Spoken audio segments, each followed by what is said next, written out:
السلام علیکم ورحمۃ اللہ وبرکاتہ۔ بسم اللہ الرحمن الرحیم۔ قرآن کی نصیحت۔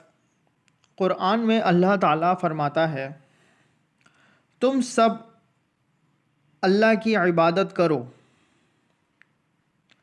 اس کے ساتھ کسی کو شریک نہ کرو، ماں باپ، رشتہ داروں، یتیموں، مسکینوں، قریبی پڑوسیوں اور دور کے پڑوسیوں، پاس بیٹھنے والوں، مسافروں اور جو لوگ تمہارے ماتحت ہوں، سب کے ساتھ حسن سلوک کرو۔